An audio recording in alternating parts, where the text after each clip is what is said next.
saya mohon ihsan Ustaz untuk memimpin bacaan umul kitab Al-Fatihah dan pahalanya kita hadiahkan pada baginda Rasulullah sallallahu alaihi wasallam, keluarganya dan para sahabatnya, para anbiya, para solihin, juga kedua ibu bapa kita, keluarga kita dan semua muslimin dan muslimat sama ada yang masih hidup ataupun telah kembali ke rahmatullah.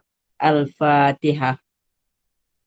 أعوذ بالله من الشيطان الرجيم بسم الله الرحمن الرحيم الحمد لله رب العالمين الرحمن الرحيم مالك يوم الدين إياك نعبد وإياك نستعين اهدنا الصراط المستقيم صراط الذين أنعمت عليهم غير المغضوب عليهم ولا الضالين.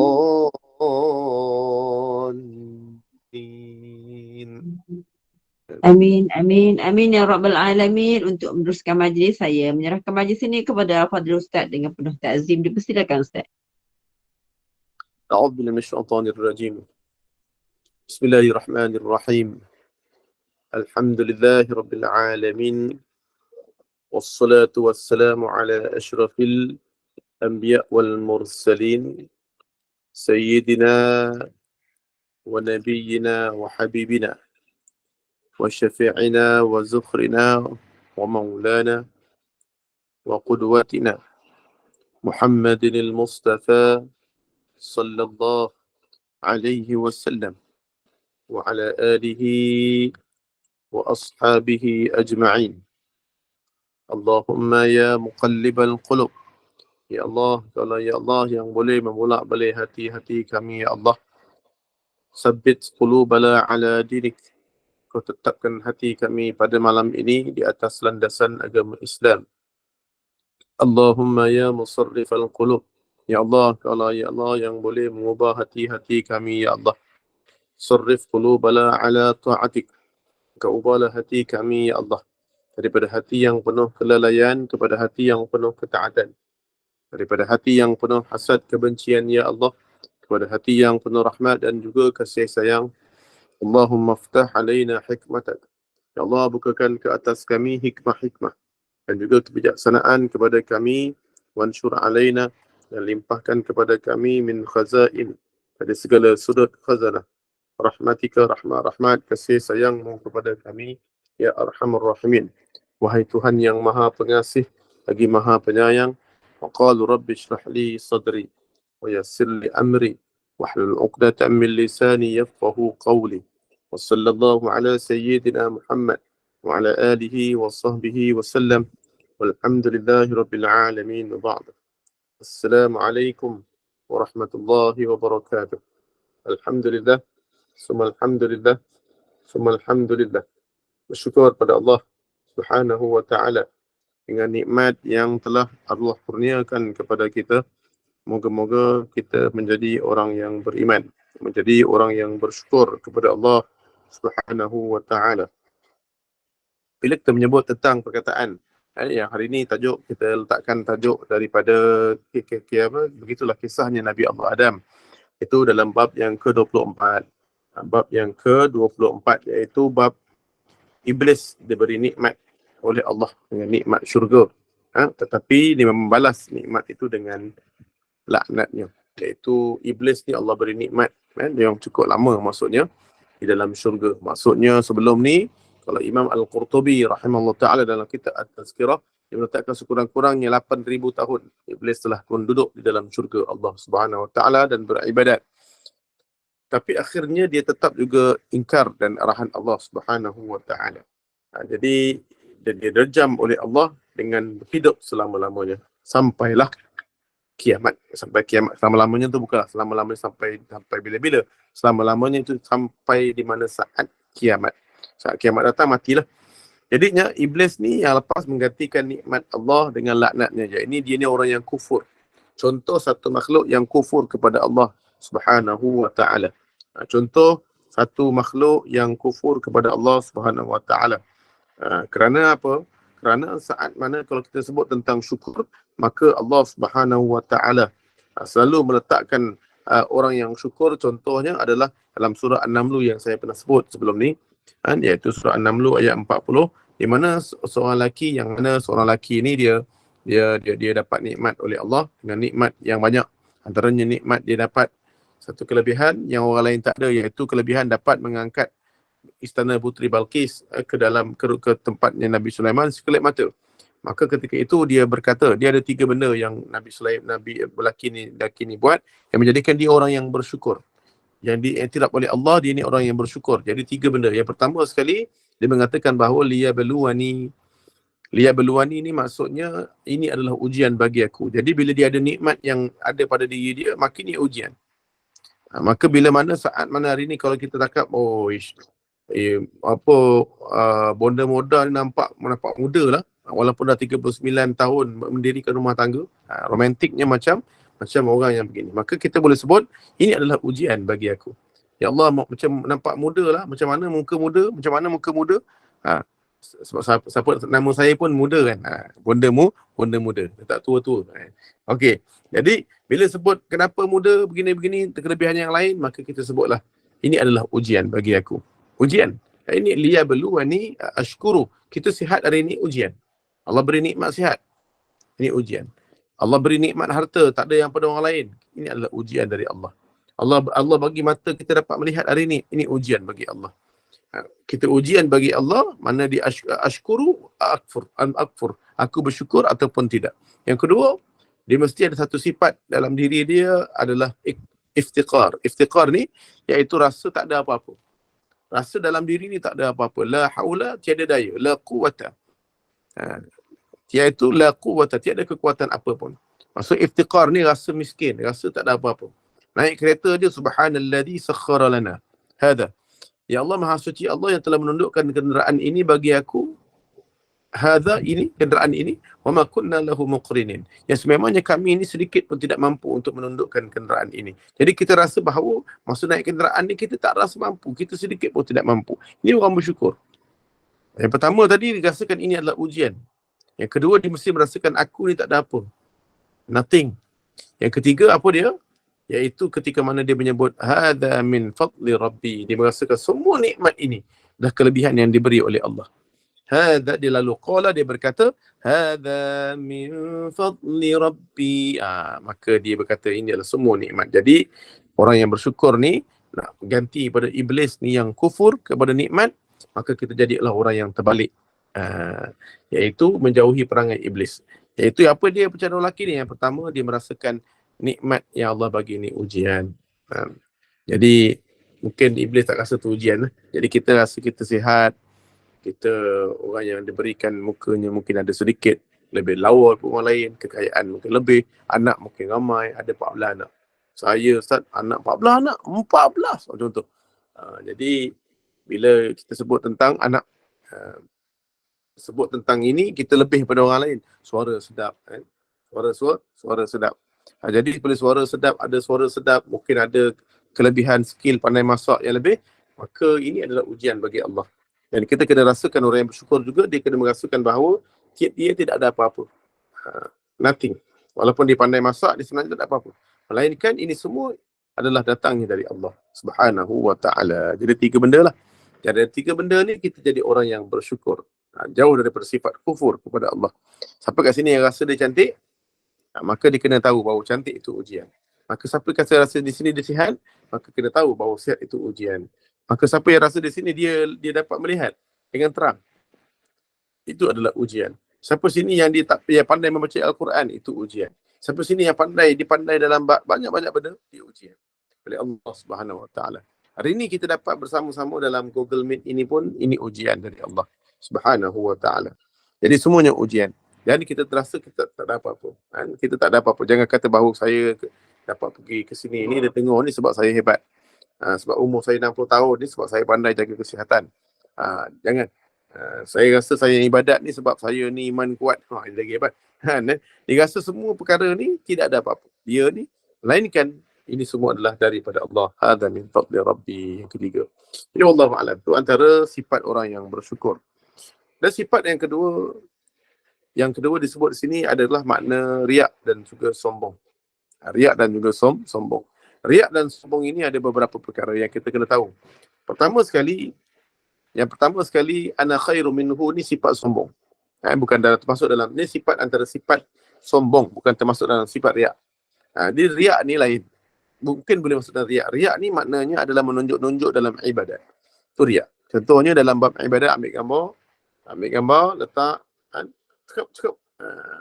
Lepas tu, ambil gambar pukul 3 pagi, ambil sejadah, dan kemudian letak tasbih sikit, kemudian Quran. Alhamdulillah, telah baca, telah dapat habiskan zikir la ilaha illallah 1000 kali, dan surah Yusuf, salam, tahajud 2 rakaat. Alamak, kan?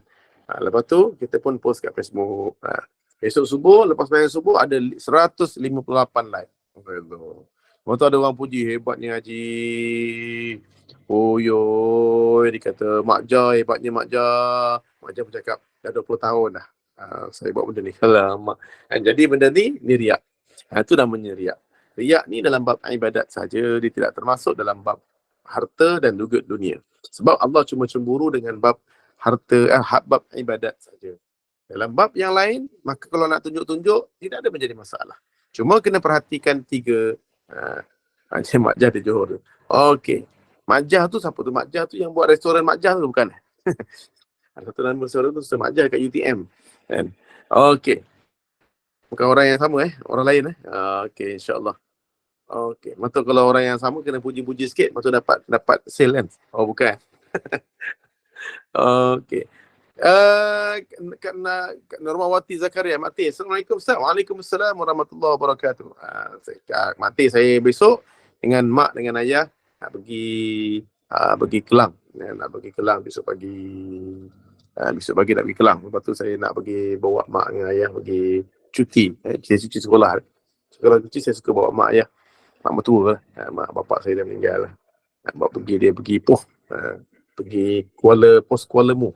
Besok saya akan pergi Pos Kuala Mu. Saya suka pergi tempat orang asli sebenarnya. Sebelum ni saya pergi ke Pos Hau. Redip, Kampung Redip, Gua Musang. Itu tahun lepas. Dia 30 km ke dalam. Tapi lebih kurang jalan sawit. Jalan sawit ke dalam tu lebih kurang, kalau kering jalannya lebih kurang dalam 4 hingga 5 jam. Kalau jalan kering lah. Kalau jalan basah, wallahualam. Jadi itu pergi tu, di situ tak ada elektrik, tak ada current, tak ada internet. Semua tak ada. Seronok lah di situ. Saya suka bawa anak-anak saya pergi situ. Tapi saya pergi kali ni, saya pergi Kuala Selemu je. Kuala Selemu ni boleh bawa masuk kereta. Masuk saya punya SUV saya. Tapi kalau di mana? Di Redip tak boleh, dia kena bawa Hilux untuk masuk. Dan akan sedikit, bukan apa masuk tu, nak buat bantuan sikit. Nak buat bantuan sedikit. Siapa-siapa yang ada rasa nak bantu, bolehlah bantu RM50 ke RM100, sebab saya nak bagi bantuan untuk makanan, baju-baju. Sebab saya pergi yang Pos Selemu, saya pernah pergi. Lepas tu pergi sana, ya Allah, saya bawa beli baju. Saya tak suka beli baju yang free love ni. Baju second hand ni, saya suka beli baju baru. Beli dekat kedai dekat kedai tu, saya beli baju. Banyak saya beli. Hari tu saya beli sampai berapa ratus helai. Masa bagi tu sampai sana, selipar, betul lah masalah internet tu kata kalau nak pergi sana bawa selipar. Memang dia orang suka betul selipar. Sampai berebut. Macam pakcik tu semua. Jadi saya pergi sekali lagi ni, saya nak beli lagi. Saya bawa lagi. Siapa yang ada mungkin nak menderma tu, boleh lah menderma. Selebihnya nanti kalau tak cukup terlebih, saya terus masuk ke dalam saya punya NGO lah, iaitu Narul Hayah. Siapa yang nak berminat bolehlah terus PM saya. Okay, insyaAllah. Okay, sebab saya nak sampaikan mungkin sampaikan di sana. InsyaAllah kalau terlebih. Saya nak sikit dia dalam RM1,000 dia. RM1,000 je, tak nak banyak. Pening, tak banyak-banyak sangat. Okay, insyaAllah. Okay, insyaAllah. Mungkin kalau ada terlebih ke, saya akan bawa pergi ke saya punya grup lah, Narul Hayah. Badan Kebajikan, iaitu orang tempat lain. Kebajikan tempat lain. Jadi nak sebut tentang sombong. Bila tentang sombong, perkataan sombong dengan riak ni tak sama. Takabur dengan riak. Riak ni makna dia adalah menunjuk-nunjuk. Riak, ra'a, melihat. Iaitu dia memperlihatkan ibadat dia. Sum'ah ni, bila orang tanya, hebatnya Haji dampak ni beribadat tahajud Alhamdulillah, Masya Allah. Kita pun jawab, dah 8 tahun. Yang ni sum'ah. Orang tak tahu pun 8 tahun lepas, dah 8 tahun dia buat. tapi dicakap dengan orang. Sum'ah memperdengarkan ibadat kita. Jadi kalau riak ni nak memperlihatkan.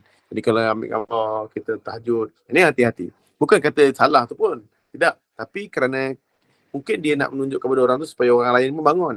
Tapi kena hati-hati. Hati kita pun kena jaga. Takut kita suka pada pujian. Tiba-tiba ada orang like sampai 250. Kita pun rasa, ish. Lepas tu ada orang puji, hebatnya Haji, bonda hebatnya, ya Allah. Kita pun, Masya Allah, terima kasih, ya Allah hebatnya, muda-muda gini-gini. Alhamdulillah, Allah bagi kesihatan. Takut kita mula muncul suka pada pujian. Kita suka mula berkongsi pujian. Padahal patutnya kita ibadat semata-mata kerana Allah. Tapi akhirnya kita rasa suka dengan pujian orang. Kerana ibadat kita, dia menjadikan kita punya pahala tu, takut dia tidak ke laut, ke langit, takut dia punya pahalanya ke laut. Amalan tu ke laut. Jadi, tapi kalau bab sombong dalam bab harta, maka tidak ada masalah. Tidak ada masalah. Okey, Kak Suranai Zulina. Assalamualaikum. Waalaikumsalam warahmatullahi. Siti Rokia Ahmad. Assalamualaikum Ustaz. Waalaikumsalam warahmatullahi wabarakatuh. Amin ya rabbal alamin. Kak Rafiah Yaakob. Assalamualaikum warahmatullahi. Al-Fadil Ustaz Khairul Fahmi. Waalaikumsalam warahmatullahi. InsyaAllah. Kak Rianti. Assalamualaikum warahmatullahi wabarakatuh. Waalaikumsalam warahmatullahi wabarakatuh. Okey, insyaAllah. Okey. Kalau seorang banyak amalan tapi di hatinya merasa diri paling baik dari orang lain, apakah itu kesombongan? Okey, makna dia ada. Dia ni amalan dia banyak. Tapi dia merasa diri lebih baik itu, dia tidak termasuk dalam bab sombong sebenarnya itu. Itu termasuk dalam bab, dalam hatinya itu, kalau dia merealisasikan, baru dia nama sombong. Tapi kalau dia belum merealisasikan dalam hati dia saja, dia merasakan hati dia itu sifat ujub. Sifat ujub. Sifat ujub ni kena hati-hati. Sifat ujub ni kena hati-hati. Sebab dia memang tidak menunjukkan sifat yang sombong. Tapi dia boleh menyebabkan sombong bila dia realisasikan. Okey, saya nak sebut benda. Dia realisasikan, merealisasikan ibadat ni. Kalau dia dalam hati saja, dia berasa dalam hati, maka dia belum dinamakan orang yang sombong. Kecuali dia meletakkan dia bercakap dan melaksanakan atau merealisasikan. Okey, contohnya saya begini. Contohnya kita berletak dalam hadis Nabi sallallahu alaihi wa ala alihi wa ashabihi ajma'in. Nabi kata apa? Dalam satu hadis yang disebutkan bahawa hadisun sahih, iaitu hadis daripada rawahul Bukhari wal Muslim wa Abu Daud at-Tirmizi. Inna Allah tajawaza li ummati amma haddasat bihi anfusaha ma lam takallamu aw ta'mal bihi. Allah memaafkan umatku atas bisikan jiwa dia. Allah memaafkan. Maksudnya selagi mana kita rasa dalam diri kita ni, aku ni bagus baca Quran. Umur aku ni baru 65. Umur aku ni baru 65. Dah baik. Ada satu hajah tu, dah umur 70. Tak hafal lagi kafir. Aku ni umur 65 dah hafal kafir. Jadi dia rasa bahawa diri dia lebih baik. Dalam hati dia terlintas. Dalam hati. Maka dia tidak menyebabkan. Ahmad Jahali Jahal. Waalaikumsalam warahmatullahi wabarakatuh. Jadi bila dia sebut tentang kataan tu, maka dia belum realisasi, dia baru dalam hati dia. Dia baru berbisik-bisik dalam hati. Maka yang ini ni, Inna Allah tajawaza li ummati. Allah memaafkan hamba dia. Dalam bisikan hati. Amma haddasat biha anfusaha. Selagi mana malam takallama bihi aw ta'mal. Melainkan dia tidak beri ucapkan dan atau dikerjakan. Dia letak kat Facebook. Saya rasa saya punya amalan baik lah. Ataupun dia cakap dengan kawan dia, begini. Maka dia, jadi kalau dalam hati saja, dia cuma minta ampun pada Allah. Sebab itu bila kita ada dalam hati kita kejahatan, terus minta ampun kepada Allah Subhanahu Wa Taala. Sebagaimana dalam hadis Nabi SAW, katibul hasanat ala al-yaminir rajul. Satu malaikat yang telah menulis kebaikan di atas ala yamin, di atas bahu kanan seorang lelaki, wa katibis sayyi'at ala yasarir rajul. Satu lagi malaikat akan duduk di belah kiri kita. Malaikat akan duduk di belah kiri kita menulis kejahatan. Agaknya siapa nama malaikat? Dalam Al-Quran sebut kan, idh yatalaqqa تلقى المتلقيان عن اليمين وعن الشمال قعيد. Ketika mana dua makhluk, dua malaikat yang duduk, mutalaqiyan, duduk di anil yamin, satu di sini, wa anil shimal, satu di kiri, qa'id, dalam keadaan duduk. Ma yalfidhu min qawlin illa ladaihi raqibun atid. Dan tidak terlepas satu lafaz pun, perkataan pun, ataupun niat, melainkan di hadapannya ada raqib dan atid. Raqib ni di belah kanan, atid di belah kiri. Ini dalam Quran, surah Qaf ayat 16. Ayat 16 hingga 22. Ayat 16 hingga 22 ada namanya malaikat, bukan katibi, malaikat raqib atid. Malaikat raqib atid, ayat surah Qaf ayat 16 hingga 22. Kita kena wajib beriman dengan malaikat ni.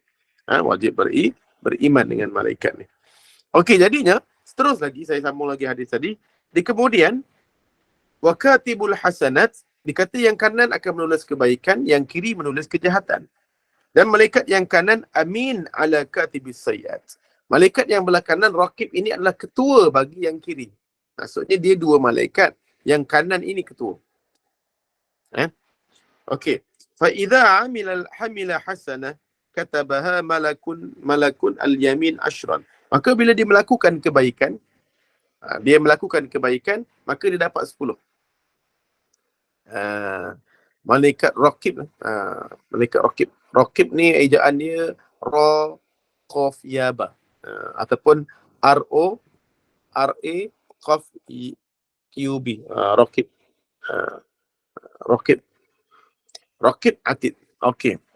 Jadinya ketika mana dia ketua, yang kanan ketua, bila dia melakukan kebaikan, dia malaikat raqib akan tulis 10. Kalau dia berniat untuk melakukan kebaikan, dia dah tercatat 1 pahala. Dapat pahala bila dia niat. Aku ni tak ada apa dalam ibadat aku ni.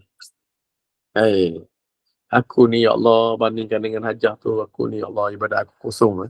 Ibadat aku ni, ya Allah, entah apa-apa je banding dengan ibadat sahabat aku. Dia rasa macam tu. Dia rasa aku tak ada kuasa melainkan Allah.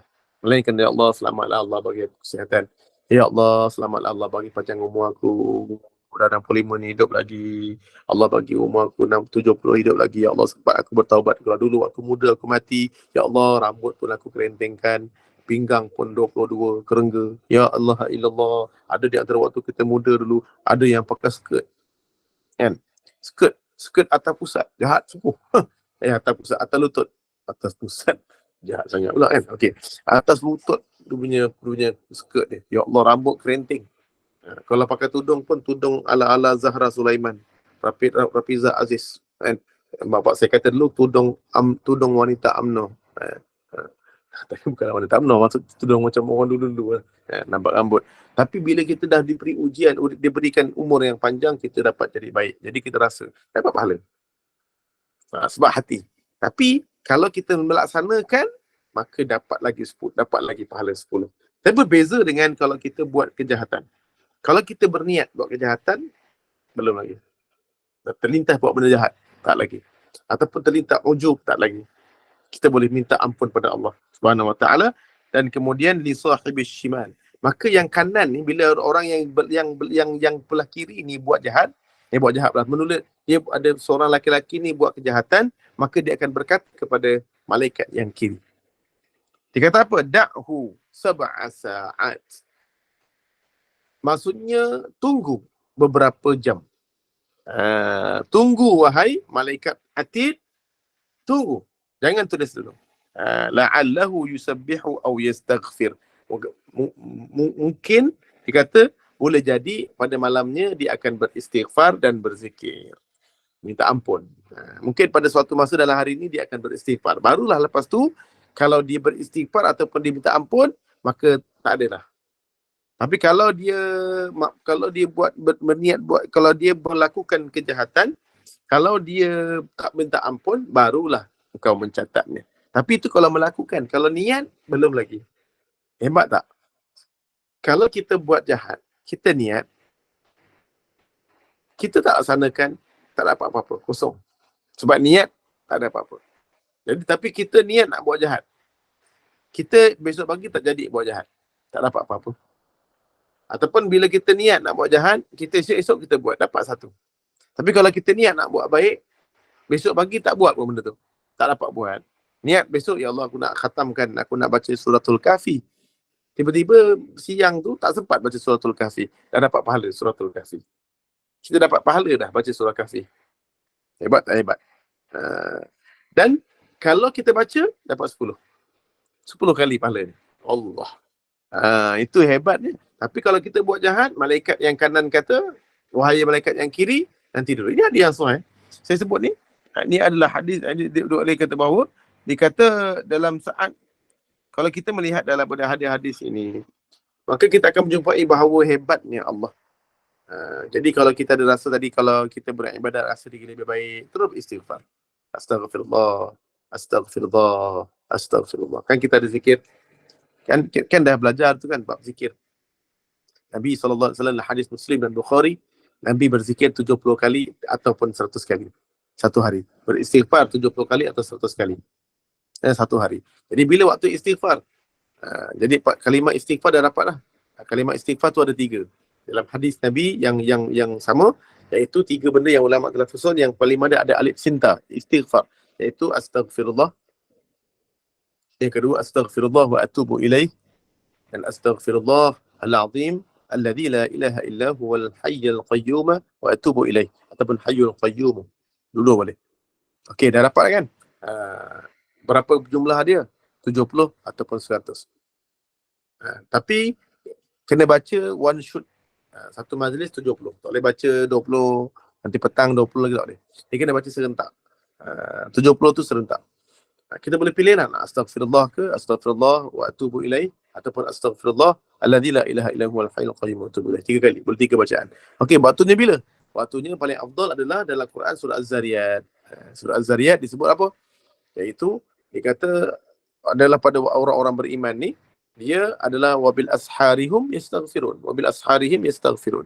Mereka ni akan beristighfar pada Allah pada waktu sahur. Pada waktu sahur tu, ashar tu adalah 1 jam ataupun hampir-hampir kepada waktu subuh. Jadi kita nak beristighfar. Jadi istighfar lah. Istighfar pada Allah Subhanahu Wa Taala. Kalau habis solat baca 100 kali astagfirullahalazim, boleh, tidak ada masalah. Tapi lepas solat biasanya Nabi sunnah dia, Nabi baca 3 kali. Sunnah dia. Jadi buat 3 kali. Kita nak buat yang istighfar tu waktu lain. Kita selesaikan dulu zikir lepas solat. Yang maksur zikir lepas solat, Nabi baca 3 kali saja. Astagfirullah, astagfirullah, astagfirullah. Sebab kita nak baca astagfirullah, nak baca lain lagi. Jadi kalau kita habiskan masa dengan astagfirullah sama 1 kali, orang kata biar sikit tapi istiqamah. Tapi yang kena istiqamah adalah istighfar sebelum subuh. Istighfar sebelum subuh ni kena istighfar. Itu sunnah Nabi. Dalam Al-Quran sebut, iaitu istighfar dibaca pada waktu sebelum subuh lah. Apabila istighfar lagi, maka boleh buka surah Nuh ayat 5 hingga 20. Nabi Nuh cakap bahawa kalau kamu nak anak, nak hujan turun, nak masalah kamu selesai, sungai dia punya kebun-kebun kamu berbuah-buah, maka Allah Nabi Nuh kata beristighfarlah. Jadi istighfar ni ada dua waktu lah. Yang pertama waktu kita istighfar pada waktu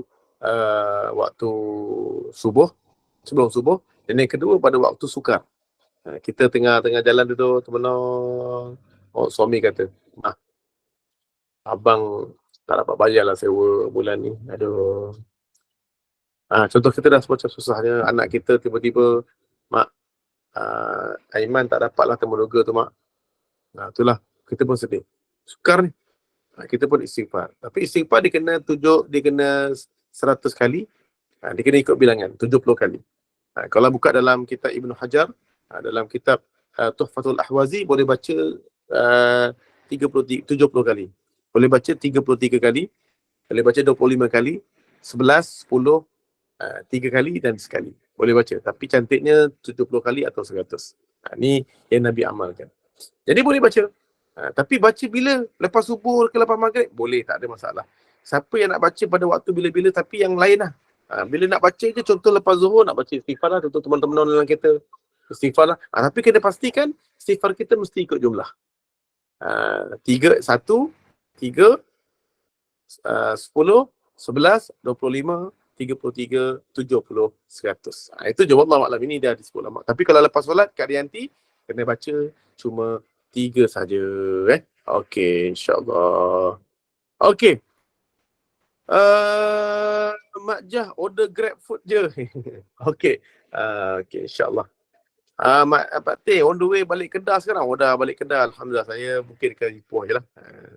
Okey, Norini. Semoga semua urusan Ustaz dipermudahkan. Amin, amin ya rabbal alamin. Okey. Mak Jah Corner ada di Ampang Jaya. Gerai depan 77. Pagi-pagi sedap tu. Kuih Melayu. Okey, alhamdulillah. Kak Wan, Wonder Wan Aisyah. Ni Kak Wan ni. InsyaAllah. Okey. Assalamualaikum. Waalaikumsalam. Mak Wan. Mak Wan ke Kak Wan ke Bonda Wan? Tiga-tiga boleh. Orang Pahang ni biasa orang sebut Mak Wan kan?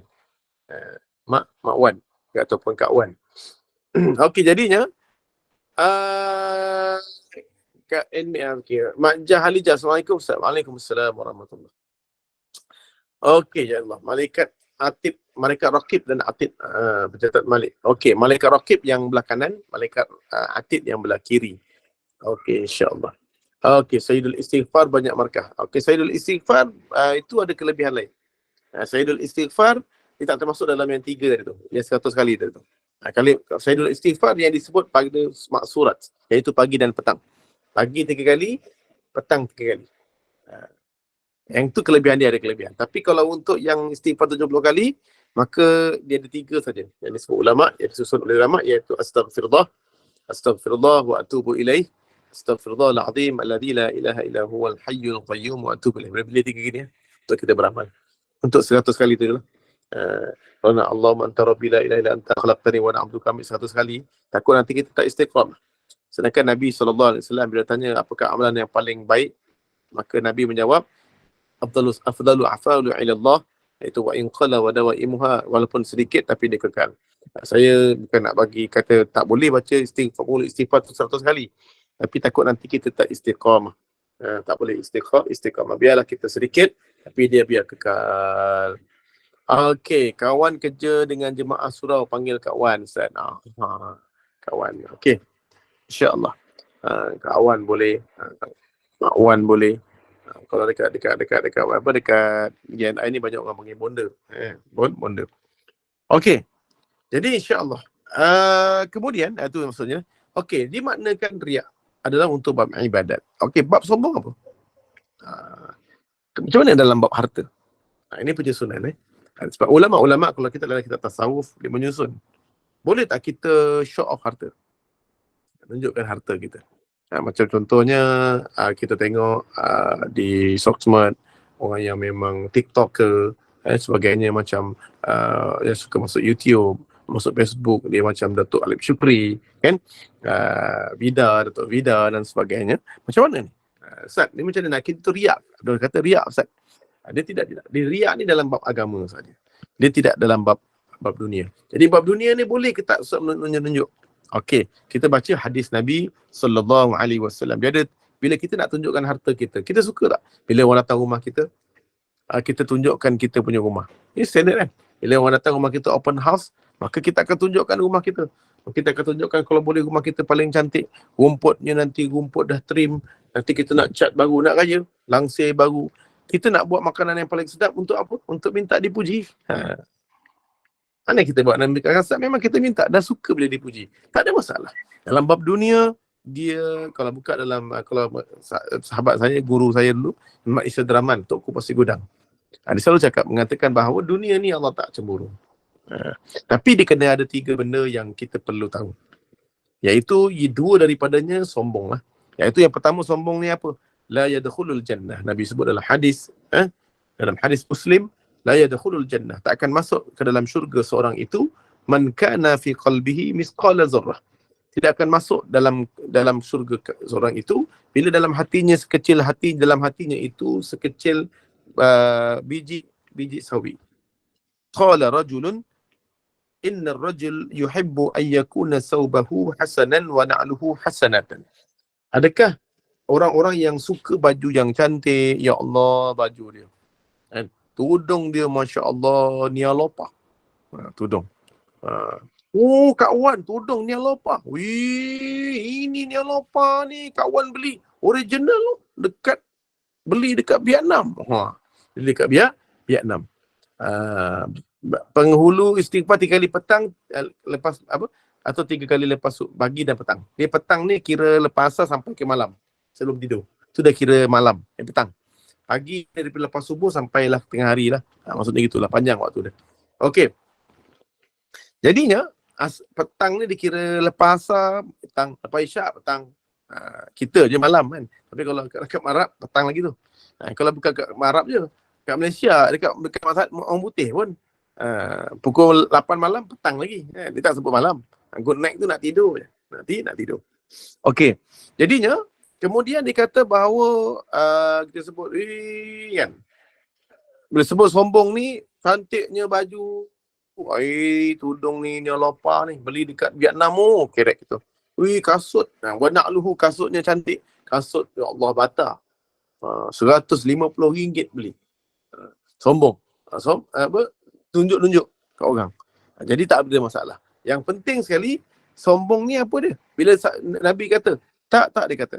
Adakah sahabat tanya, adakah sombong tu dengan pakaian yang cantik, suka pujian dengan kasut yang cantik, suka dipuji? Tidak. Nabi kata, qala innallaha jamil yuhibbul jamal.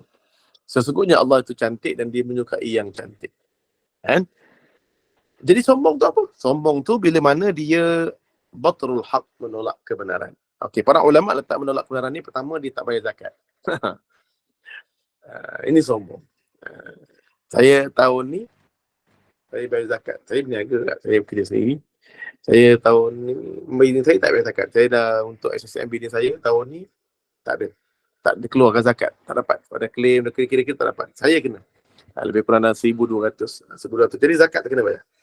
Jadi bayar, saya pakai zakat korporat lah. Zakat korporat. Lepas tu nanti boleh claim dekat saya punya national saya 1,800. Dapat claim. Bayar 800 je lah. Okey, itu dalam bab zakat lah.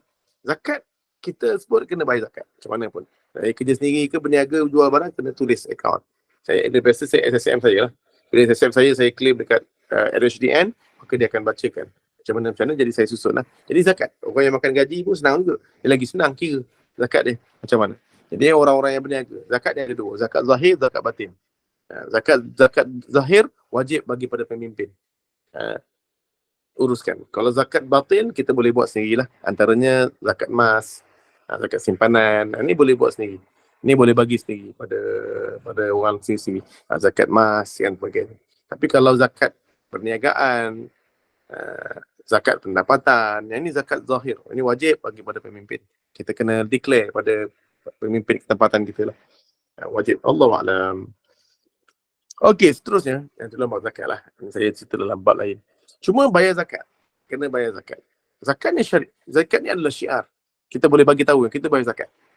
Lagi-lagi peniaga. Saya bayar zakat. Kena bagi tahu. Tapi kalau dalam bab sedekah, kita boleh sembunyikan. Tak ada salah lah. Tapi kalau dalam bab zakat, kita bagi tahu. Bab korban, ini syiar. Syiar. Tak ada masalah. Cuma nak bagi tahu, batrul haq ni menolak kebenaran. Yang kedua, dia ada harta, tapi dia rasa harta ni dia punya. Ini pun sombong.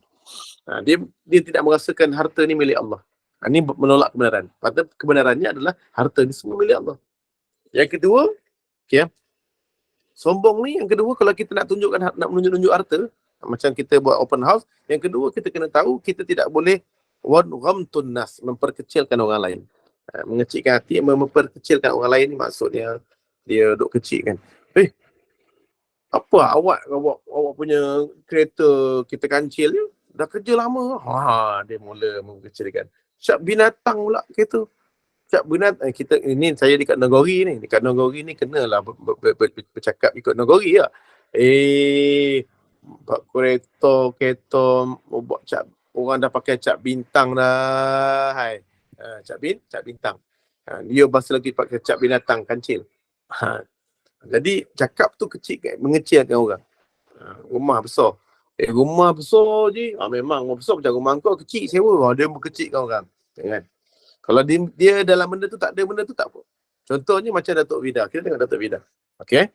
Pertama sekali dia kalau tunjuk kat orang. Saya pernah sekali tengok orang rumah saya tengok pasal Datuk Vida. Kenapa tu? Siapa Datuk Vida? Kenapa? Dia, orang tengok view dia tengah makan. Tengah makan. Bayangkan tengah makan. Cincin dia gini. 20K tu view. Makan je pun. Kan? Tapi tak tengok. Ada orang bawah kata dia kata meluat lah. So, riaknya jangan riak. Jangan riak. Datuk Vida. Riak ni dalam bab agama. Bukan dalam bab dunia. Saya tengok satu benda pun Dr. Vida tak cerita pasal agama. Dia tak cerita pasal ibadat dia pun. Dia cerita pasal duit dia banyak. Dia banyak duit, selagi mana dia bayar zakat, dia tak memperkecil, dia tidak memperkecilkan orang lain, dia tidak menghina orang lain, dia tidak dikira sombong. Dia tidak, riak lain lah, riak dalam bab ibadat. Ini bab dunia. Cuma yang ketiga dia kena hati-hati. Yang ketiga di dalam ilmu tasawuf, orang yang menunjukkan harta ni, yang ketiga ni kena hati-hati. Sombong ni wajib. Iaitu dia kena bayar zakat dan tak boleh menolak kebenaran. Tak boleh berasakan harta ni dia punya. Tak boleh. Dia kena rasa harta ni semua dah datang dari Allah. Dan yang kedua, dia tidak boleh memperkecilkan orang lain. Kalau menghina orang lain, tak boleh. Kalau dia tak ada benda tu, tak ada masalah. Cuma yang ketiga ni, ulama' cuma gariskan dia hanyalah better. Tidak wajib. Cuma kalau boleh, nasihat daripada Nabi, daripada ulama', sila baca dalam Al-Quran surah Yusuf. Surah Yusuf ayat ke-5. Sahabat-sahabat sini boleh baca surah Yusuf ayat ke-5. Apa dia surah Yusuf ayat ke-5? Allah bagi satu tips untuk kita tunjukkan harta kita ni. Apa dia? Iaitu ayat Quran. Dia meletakkan bahawa qala ya bunayya. Yaqub ni, Nabi Yaqub telah menasihati anaknya Yusuf alaihissalatu wassalam. Dia kata apa? Qala ya bunayya la taqasus ru'yaka ala ikhwatik fayakidu laka kaida inna syaitana lil insani aduwwum mubin. Katalah berkata Nabi Yusuf kepada Nabi Yaqub kepada Nabi Yusuf, anak dia lah. Ya bunayya, wahai anak kesayanganku, la taqsus, janganlah engkau ceritakan segala-galanya tentang kelebihan kamu, antaranya ru'yaka, pandai menafsir mimpi, ala ikhwatik, kepada adik-beradik saudara kamu, fayakidu laka kaidah, aku risau dan khawatir mereka akan boleh merancang kejahatan kepada kamu. Inna syaitana, sesungguhnya ada syaitan, lil insani aduwwum mubin, di kalangan manusia tu adalah musuh yang nyata. Okey, apa makna la taqsus? Maksudnya jangan selampau menceritakan kelebihan kita, terlampau menceritakan apa yang kita ada. Kalau bahasa kita ni show off. Kerana apa? Hazihi ru'ya fayahsaduka, akan menimbulkan rasa dengki, rasa hasad. Wa ya'uduka, akan jadikan satu rasa bermusuh. Wa yahtalu fi ihlatik, maka akan menyebabkan kehancuran. Dia akan ada orang yang akan yang ingin menghancurkan kamu. Okey, apa maksud daripada Al-Quran ini? Apa yang kita faham? Kenapa kita tak boleh berikan wala taksus, dengan kisah hidup kita, jangan terlampau nak show off sangat. Kenapa? Kerana yahsuduka, akan memberikan dalam hati-hati manusia ni rasa hasad. Kerana ada syaitan di kalangan kita. Kalau kita tunjukkan kelebihan kita, itu sombong? Tidak masuk. Kalau kita Kak Adik Irma, kalau kita tunjukkan kelebihan kita, tidak. Selagi mana jangan buat dua benda je, iaitu kalau kita ada harta, tak bayar zakat. Kalau kita tunjuk kelebihan kita, kita rasa kelebihan itu datang daripada kita. Kalau kita tunjuk kelebihan kita, orang puji, kita pandai khat. Pandainya kamu masak. Alhamdulillah, Masya Allah, la quwwata illa. Ini semua adalah kehendak Allah. Jadi tak sombong. Tapi kita suka orang puji, tak apa, tak ada masalah. Lepas tu, yang penting jangan memperkecilkan orang. Itulah, aku pandai masak ni, itulah kau tak pandai masak, lembab. Yalah, bodoh, pendek, gemuk, kan? Hitam, betul. Semua kita berkata belagak, kan? Belagak pula. Jadi geram orang dengar. Kan? Jadi bila kita geram dengar tu, memperkecilkan orang. Jadi jangan. Jadi kalau kita pandai masak, kita suka dipuji, tidak ada masalah. Kalau kita suka ibadat, jangan suka dipuji. Kalau kita suka, kita dunia, kita suka orang datang rumah kita, kita masak paling sedap. Supaya apa? Orang puji. Bila orang puji, tak ada masalah. Kita menunjuk-nunjuk, ini saya masak ni. Boleh, tak ada masalah. Ini saya masak, sedap tak ni? Sedap, Alhamdulillah. Oh, terima kasih. Kita begitu. Tak ada masalah. Yang penting jangan sombong. Sombong tu maksud dia apa? Menolak kebenaran, Yang kedua, menghina orang lain. Menghina orang lain. Okey. Yang ketiga, untuk kita suka kepada pujian ni, menunjukkan kelebihan ni, jangan satu benda ni kena nasihat. Apa dia? Yang ni tidak wajib. Cuma Allah bagi nasihat. Nasihat tu diambil daripada Nabi Yaqub, diambil sebagai contoh. Nasihat dia apa? Jangan terlampau la taqsus, menceritakan kelebihan kita sangat di depan orang. Sebab akan yahsuduka, akan menimbulkan rasa hasad. Sebab ada syaitan di kalangan kamu. Okey, contoh. Saya bagi contoh. Ada satu hari, kalau kita nampak ada satu office dalam sektor Melayu, kadang-kadang ada satu office. Bila kita nampak orang tu bodoh, kan, tak pandai buat kerja. Jadi mungkin bos-bos, manager-manager akan cakap dengan bos, bos, pecatlah kerja tu, buat kerja bodoh. Budak tu bodoh lah buat kerja. Pecatlah. Ini biasa tak? Ini biasa. Tapi yang peliknya, ada manager berkomplot untuk menjatuhkan supaya orang ni dipecat. Sedangkan orang baru yang datang tu, dia ni sangat hebat. Bos sampai cerita, kau tengok budak baru ni. Dia punya kelebihan, dia dapat naikkan sales sampai 1 juta dalam masa seminggu je. Oh, dia punya kelebihan dia begini-gini. Dia ni doktor, PhD dia gini-gini. Pekerja baru ni begini-gini. Waktu kita pun sebagai pekerja baru, tunjukkan semua bakat yang ada. Cuba perhatikan betul-betul. Ada di kalangan orang yang akan memuji dia. Dan bila bos puji dia, cakap benda-benda, tak ceritakan kelebihan dia, ada orang yang memuji dia. Dan ada juga manager-manager yang turut memuji juga. Oh, hebat. Tapi dalam keadaan hasad dalam hati dia. Tak suka betul aku lah. Budak baru tu. Pelik tak? Dia akhirnya ada syaitan datang dalam hati dia. Akhirnya dia rasa macam lagi baik budak ni kena buang lagi baik. Pelik tak? Dia nak budak ni kena pecat sedangkan budak ni ada kelebihan. Begitulah dalam sekolah. Dalam sekolah, kita puji. Ali, kau tengok, jadi macam Ali ni. Bagus, buat kerja sekolah, buku cantik. Okey, ada kalangan orang yang suka dengan pujian tersebut. Kawan-kawan kita. Dan ada kalangan kawan-kawan Ali yang menyampah dengan Ali. Tiba-tiba, kerana apa pujian tadi? Ceritakan kelebihan. Jadi anak-anak kita pun sama. Contohnya, Cik Noreha, orang datang rumah dia. Saya ni, saya punya jahitan tudung ni. Saya punya jahitan bab ni, langsir ni. Ini langsir yang saya buat ni. Ini TMJ ambil ni. Yang ni. Depan rumah saya tu. Dekat beranda depan tu. Itu anak saya yang belajar kat England buat. Dia buat kan, dia belanja saya ni. Tu. Yang baru-baru ni kat dalam bilik. Yang bilik ni anak saya inspektor dekat Bukit Aman belikan. Yang belakang dapur tu anak bongsu saya. Dia belajar dekat New Zealand. Dia memang architecture. Apa yang mendengar ni pun semua dia ceritakan kelebihan dia. Kalau boleh dia tampal payslip anak dia tu, UPKK 981, semua dia tampal. Tak tampal, print. Kalau boleh nak post kepada setiap grup yang anak dia begini, maka salah ke? Tidak. Cuma nasihat. Yahsuduka, akan menimbulkan rasa kebencian dan juga rasa hasad. Senang cerita, aka meluat. Ini contoh je, jangan bukan cian tu. Ini contoh. Itu bukan sum'ah. Tak. Sum'ah, riya itu cuma dalam bab akhirat, bab ibadat.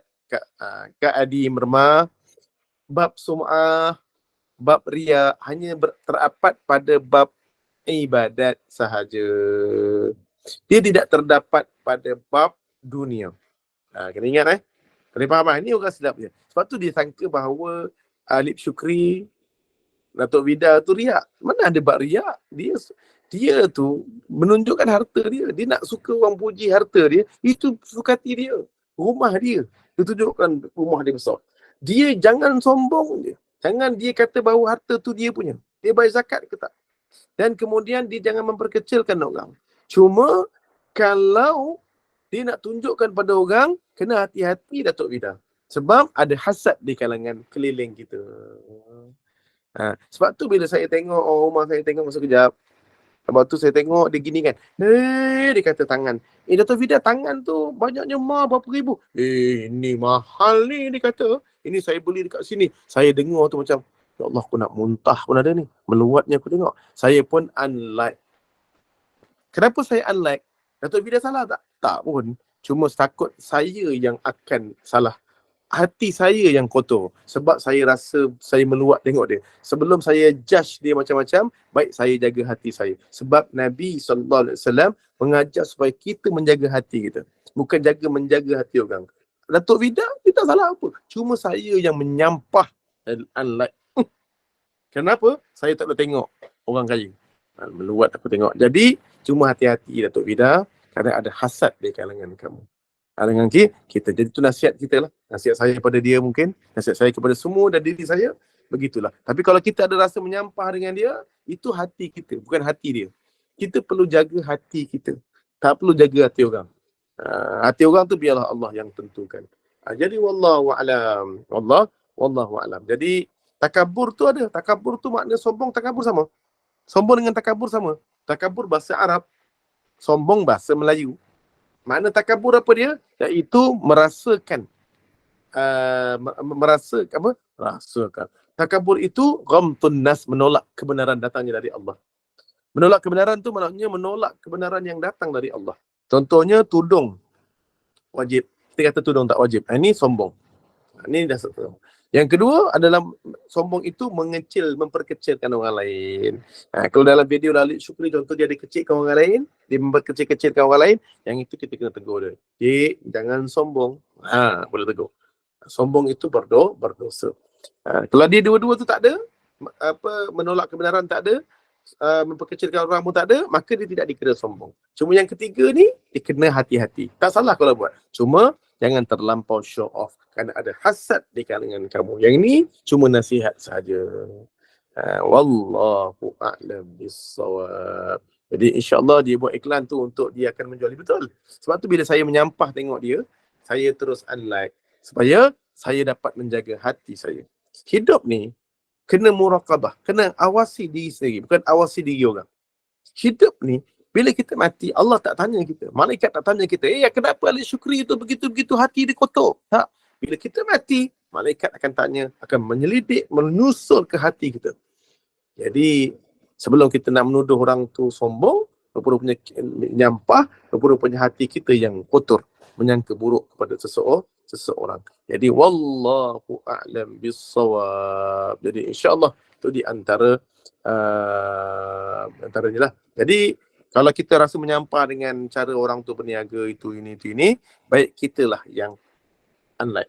Saya banyak juga menyampah orang biasa. Menyampah. Tapi tu apa nak kita judge orang? Walaupun saya menyampah dengan dia dalam hati saya je lah. Sebab saya menyampah dan saya takut hati saya klaim dia macam-macam. Jadi saya perlu tu saling undur diri dan menjaga hati saya. Tapi kena hati-hatilah orang yang nak show off. Orang datang rumah dia. Jangan terlampau tunjukkan sangat. Ini baju saya ni. Ini sutra ni. Ini 8,000 saya beli. Kawan-kawan mendengar. Ada kawan yang suka. Bestnya. Tapi ada kalangan mereka yang akan menyampah dan mula hasad. Jadi wallahualam. Tapi baik-baik. Ada orang yang hasad dengan kita tapi dipuji kita juga.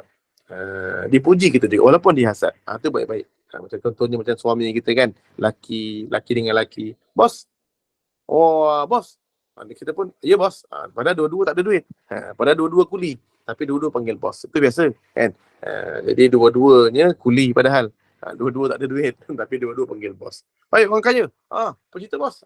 Padahal dua-dua tak ada duit. Itu biasa. Contohnya, ada lagi. Contohnya macam perempuan. Hajar, nampak makin muda.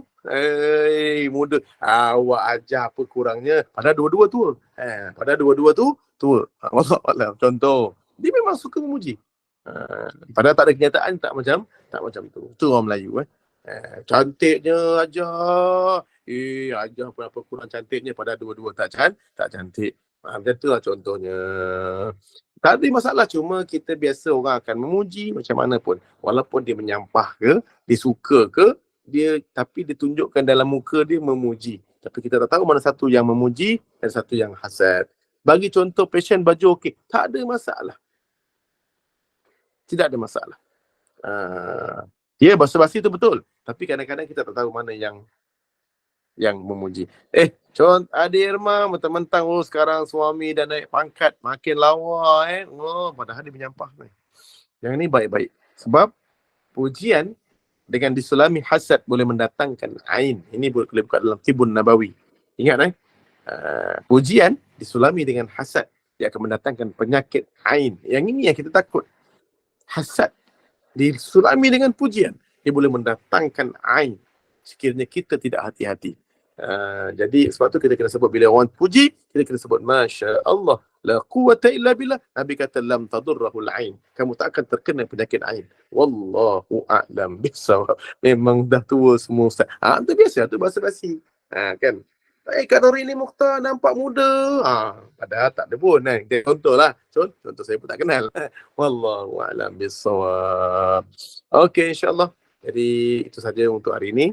Kita nak show off harta kita, tapi jangan show off ibadat kita. Itu saja. Ibadat ada yang boleh show off, bukan tak ada. Macam juga contoh sedekah. Sedekah kita boleh show off ataupun kita boleh berrahsia. Itu dalam bab sedekah. Kalau dalam bab puasa, ada dalam bab yang mungkin bab yang bab solat sunat, yang tu kena secara sembunyi-sembunyi. Tapi kalau dalam bab korban, ada syiar, ada azan, korban. Yang ini ni memang perlu di show off kan. Tak ada masalah sebab dia merupakan syiar yang ditetapkan oleh Allah Subhanahu Wa Taala, yang kita boleh berselfie. Alhamdulillah saya korban. Okay, InsyaAllah.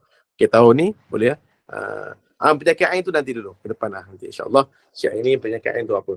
Bila orang muji dalam hati kita merasa macam orang merli kita kerana kita dah tua. Tu bahaya tu.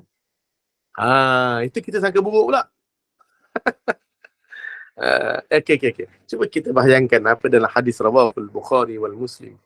Ketika Nabi, ketika dalam hadis tu kata barang siapa yang dipuji, lalu dia berdoa, Allahumma, dia kata, ya Allah, ampunkan aku, la tu'akhizni, janganlah engkau hukum aku dengan apa yang mereka katakan kepada aku. Mereka puji aku. Kita nampak, orang kaya. Makin kaya sekarang, kita rasa macam, kita pun cakap, ya Allah, janganlah engkau hukum aku di atas pujian tersebut. Astaghfirullah ma la ta'lamun. Dan ya Allah, ampunkanlah aku di atas apa yang mereka tak tahu pasal aku. Dikata aku kaya padahal aku ni tengah susah hidup. Dan kemudian waja'alni, ya Allah, jadikanlah aku khairan mimma tazunnun, lebih baik daripada apa yang mereka sangkakan. Ini doa dalam hadis rawahul Bukhari wal Muslim, ketika mana kita dipuji. Kita tak tahu kita sebenarnya dipuji dalam keadaan kita ni, dipuji dalam keadaan hina, dipuji dalam keadaan memerli. Tapi bila orang kata kita makin makin kaya sekarang ya Allah, jadikanlah aku lebih kaya daripada apa yang mereka sangkakan. Itu saja. Kita kena doa gitu je. Wallahu a'lam. Jadi positiflah dalam akal, sebab kita ada hadis yang mengajar supaya kita positif dalam pujian. Sekiranya pujian jangan kita menolak ataupun sebagainya, maka kita terus berdoa kepada Allah, moga-moga pujian tadi tetap menjadi kenyataan ada pada diri kita sendiri, dan kita menyandarkan kepada Allah dengan kalimah Masya Allah, la quwwata illa billah, ataupun hadza min fadli rabbi, ataupun kalimah yang simple, alhamdulillah. Wallahu a'lam bissawab. Betul. Kalau kita aminkan saja bila orang kata kita kaya pun boleh, itu positif. Jadi, tapi ada kalimah-kalimah yang ada dalam hadis, maka kita kena hafal hadis tersebut dan kita boleh berdoa. Jadi wallah, itu dalam bab lain lah, kita insyaAllah dalam minggu yang depan. Jadi cuma kita sebut tentang nikmat yang disebut kufur dan syukur. Jadi contoh kufur adalah iblis, iaitu beliau diberikan nikmat kepadanya dengan nikmat syurga. Nampak nikmat syurga, Allah bagi dia nikmat lebih hebat daripada orang lain dari ibadatnya. Tapi apa yang terjadi pada diri dia? Dia kufur dengan nikmat tersebut, malah diingkar kepada Allah Subhanahu Wa Taala. Jadi wallahu a'lam bissawab. Sombong juga termasuk dalam bab ibadat? Ya, boleh. Sebab apa sombong dalam bab ibadat boleh? Kalau dia merasakan ibadat dia lebih baik dari orang lain. Dia merasakan, bukan merasa, dia ibadat, tapi dia menghina ibadat orang lain. Dia kalau rasa diri dia lebih baik, itu ujub. Kita kena istighfar banyak. Tapi kalau dia tiba-tiba datang jumpa orang, kau ni itulah masa kecil baca Quran, tak nak belajar, tengok macam aku baca Quran. Macam Arab. Dia rasa macam tu, dia sombong. Walaupun dalam bab ibadat. Ingat dia sombong. Jadi sombong ni sama je, dalam bab harta boleh jadi sombong, dalam bab ibadat pun boleh jadi sombong. Jadi, tapi kalau dalam bab harta ni, show off tak ada masalah. Cuma kena hati-hati, jangan ada hasad. Wallahu a'lam. Jadi insyaAllah, saya pun diberikan dah pukul 10-11 minit. Jadi insyaAllah kita akan datang, kita masuklah dalam bab yang lain. Mungkin dalam bab ain ni kita boleh bincang secara lanjut. Dalam bab itu saja mungkin Itu mungkin dalam bab yang saya akan bincangkan kalau diberi tajuk itu oleh mungkin salah satu lepas raya haji ke, kita akan bincangkan tajuk Ain saja. Saya akan buka kitab Tibun Nabawi. Apakah itu Ain, apakah sebagainya, wallahu alam, dan apakah pelindungnya. Jadi insya-Allah moga-moga kita diberikan kerahmatan kepada Allah Subhanahu Wa Taala. Kita telah berada di penghujung masa, sebab masa pun telah mencemburui saya, sebagaimana isteri saya telah mencemburui saya. Okey, insya-Allah. Wallahu alam. Jadi insya-Allah adakah pertanyaan kita pun kita dah tanya dalam grup-grup ni. Jadi mungkin 10-12 dah. Tak sempat lah untuk kita nak berjawab soal-jawab. Soal-jawab. InsyaAllah kita terus nanti pada minggu-minggu yang akan datang. Doakan saya sebab saya pun besok nak pergi berjalan. Bukan berjalan lah. So, nak pergi beraya. Nak beraya rumah abang. Dekat KL tak balik pergi lagi. Kira macam beraya lah. Walaupun dah habis Syawal. Wallahualam. Jadi insyaAllah sedikit lagi untuk saya nak bagikan ni. Perigi dah tutup, tak ada masalah, Perigi. Jadi saya pun dah hantar nama ke Kemboja. Dan cuma beritahu saya tahun ni akan membuat, tahun lepas saya akan beraya ke Kemboja. Jadi tahun ni insyaAllah, tengok dulu keadaan, saya belum beli tiket lagi. Bawakan raya haji nanti, saya akan buat korban di sana, di Kemboja. Dengan harga kalau lembu biasalah 345. Dulu murah je, 310 saya jual. Tapi tahun ni tak boleh. Tahun ni mahal betul. 345. Terpaksa dia naik satu kebahagian 345 untuk satu bahagian lembu. Dan di Mekah juga saya akan buat dengan kawan-kawan KJDT umrah saya. Saya akan buat di sana. Jadi wallahu alam. Jadi insya-Allah itu di antara, kalau yang badal haji ada. Tapi orang tanya ada satu tanya dia naik badal haji. Badal haji ni ada. Cuma badal haji ni kena tahu. Kan? Badal haji ni dia kena tahu memang ada yang murah tapi dia tak ada permit. Dia sekadar macam Lone Ranger lah, pergi tanpa permit. Sebab permit saja RM4,800. Kalau kita convert dengan duit Malaysia, RM4,800. Jadi kalau yang tak ada permit tu mungkin dapat dalam 3 dia, belum campur dengan upah. Itu yang bila sekarang ni yang ada permit saya ada buat yang siap dengan ni dengan grup saya 14,000. Itu yang ada permit. Saya boleh buat. Memang ada. Saya ada permit, sijil buat. Tapi yang Lone Ranger ni tak ada permit, ini orang petani saya ambil. Dia memang buat dengan pelajar-pelajar dia buat secara underground. Ini boleh. Tak ada masalah saya buat tapi kena risiko lah. Dia boleh buat sah haji dia.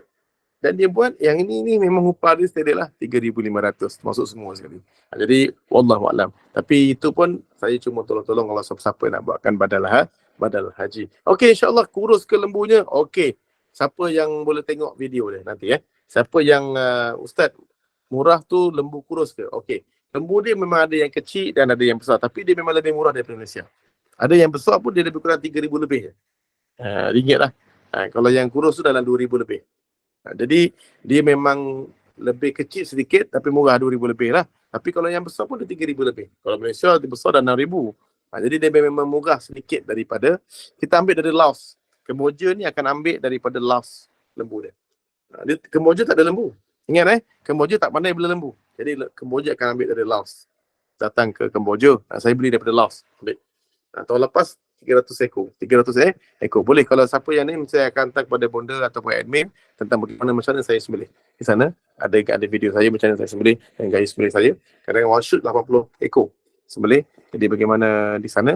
Tapi nak sebut bahawa di sana memang lembunya kecil sikit. Tapi kalau lembu dia besar pun tetap juga tak sama dengan Malaysia. Tapi siapa yang nak buat kat Malaysia buat. Sebab saya pun buat di Malaysia.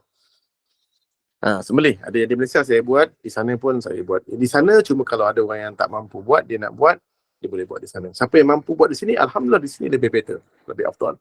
Wallahualam. Okay, insyaAllah. Jadi kita tak payah bincanglah siapa lebih afdal. Baik kita bincang. Jangan sampai tak buat. Tak buat. Jadi insyaAllah, wallahualam, sama-sama kita selangi dengan selawat tafrijiyah untuk bacaan surah Al-Mulk.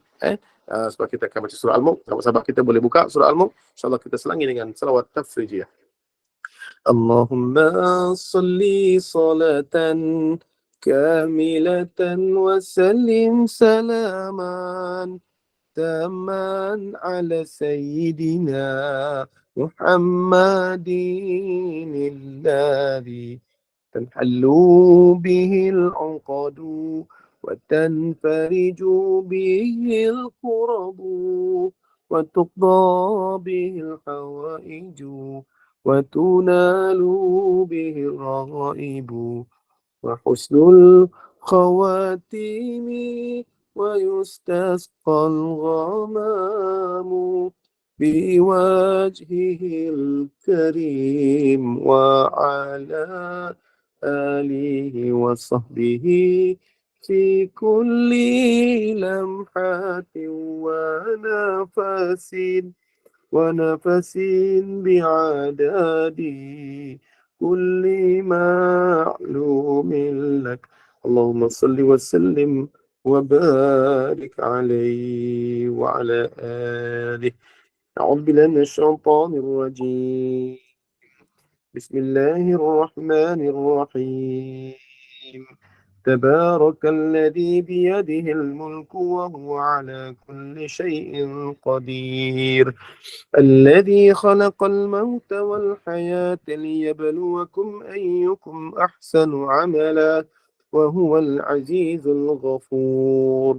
الذي خلق 7 سماوات طباقا ما ترى في خلق الرحمن من تفاوت فارجع البصر هل ترى من فطور ثم ارجع البصر كرتين ينقلب إليك البصر خاسئا وهو حسير.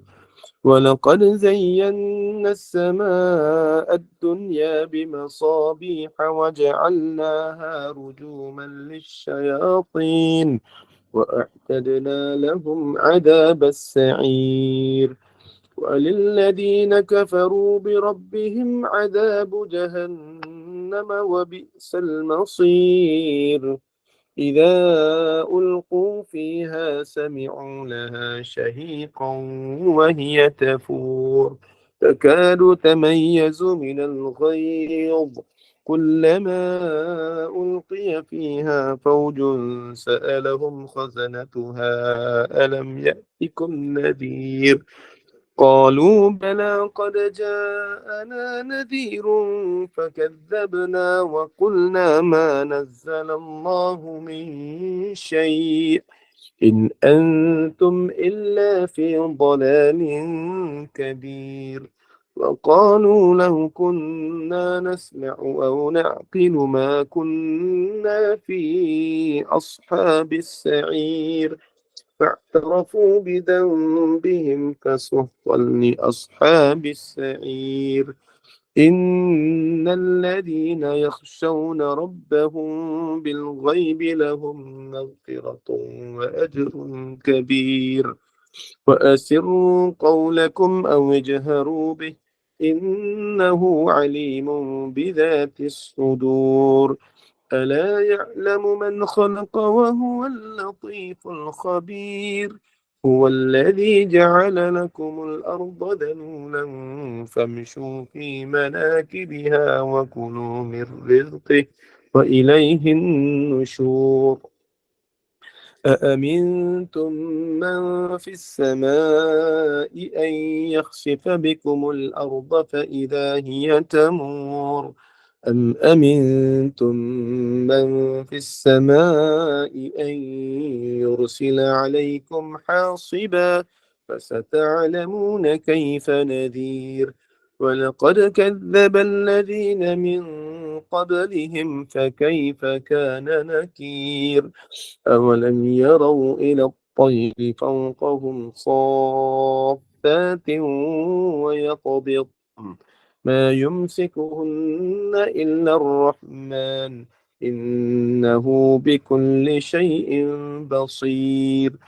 أمن هذا الذي هو جند لكم ينصركم من دون الرحمن إن الكافرون إلا في غرور.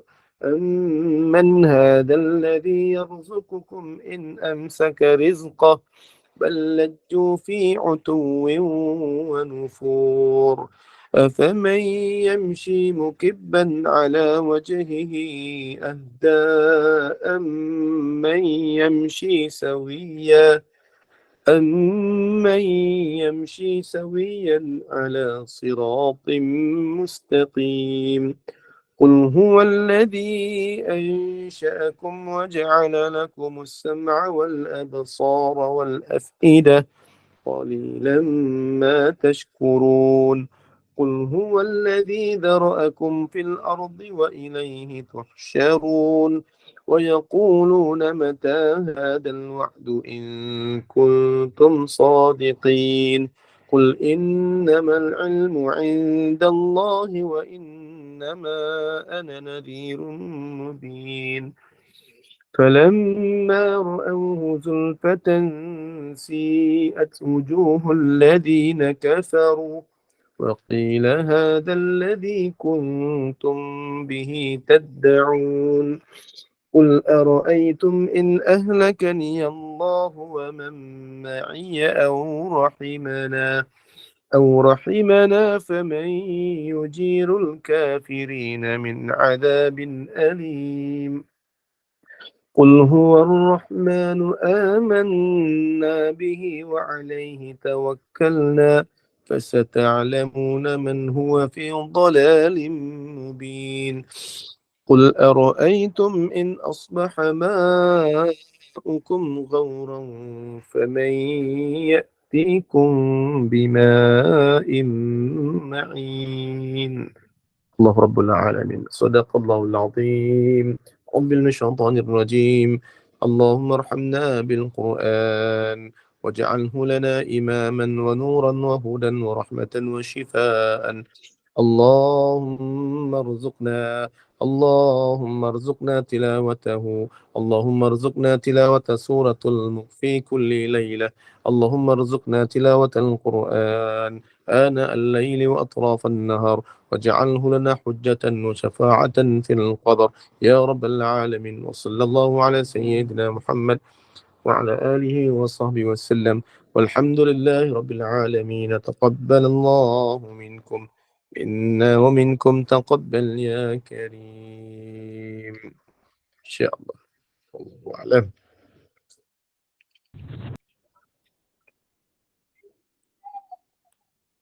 Dah Ustaz. Tok. Okey, Syah. Boleh. Habis. Alhamdulillah. Alhamdulillah, syukur pada Allah. Kuliah syak kita berjalan lancar. Moga segala ilmu yang Ustaz sampaikan malam ini menjadi ilmu yang manfaat dan peringatan daripada kita tentang iblis yang kufur, tentang bersyukur, tentang riak, tentang sum'ah, tentang ujub. Moga kita tergolong dalam golongan orang-orang yang bersyukur dan dijauhi dari sifat yang dibenci Allah.